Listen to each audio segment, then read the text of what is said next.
10 o'clock start again. It's crazy. Always. Oh my God. It's goofy, man. It is. 10:30. LA loves 10:30 starts. They're the worst. Johnny, I get it, but just the idea across the country, and this isn't about Toronto market.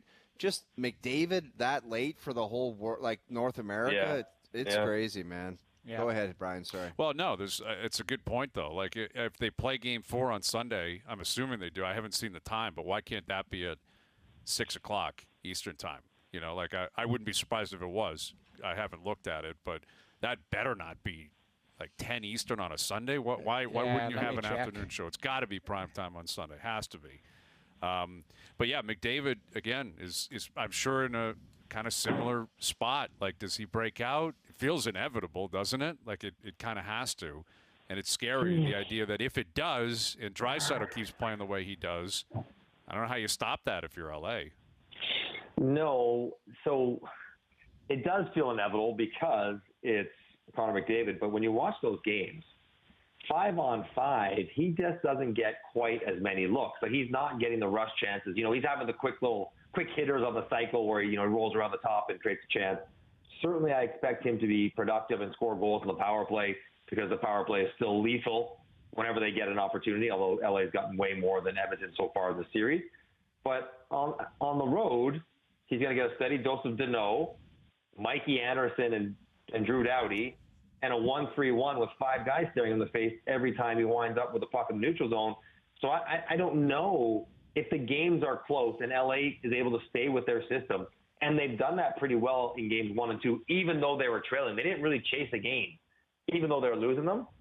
I don't know if I'm expecting an offensive bonanza at even strength just because the team he's playing against with a good goalie gives you very little. Johnny, this is dumbing it down. We were talking about this the other day, and we had Bruce Boudreau on as well. At Hayes Week, you could tell what we were laughing about too. But it almost seems like LA is saying, we will get in McDavid's pocket. Like, it's almost like they swarm him, 3 guys on him, like every time he turns around. And they're like, we'll shut him down and we'll swarm him and we'll take our chances with 29. That was Brucey's philosophy. Brucey was pot committed to 97. And Brucey admitted, he goes, 29 was a wild card. Yeah, we were really concerned about 97, and then we realized 29 was pretty good too. Might want to circle him next time. I mean, it is kind of weird to say, but it's almost like LA is so fixated on 97, and 29's like, I'll take a little less matchup, a little less attention, and see what he's doing. Yeah, for sure. And I think, you know, sometimes the matchups can make it a little bit better for one particular player. And you think about Draisaitl, who's got a slightly larger frame in a series that might be more cycle-based or offensive zone-based offense at 5-on-5 for Edmonton and not so much rush-based offense. He's very good at that because he's got the frame that he can hold you off. He can make passes, get body position. He's got the great shot in tight spaces.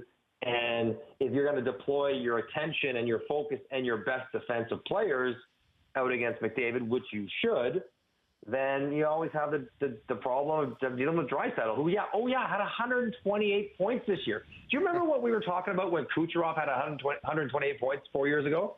One of the greatest years in history. He won a runaway heart. And now Draisaitl does the same thing. He's like, he's pretty good. Like, he's way better than pretty good.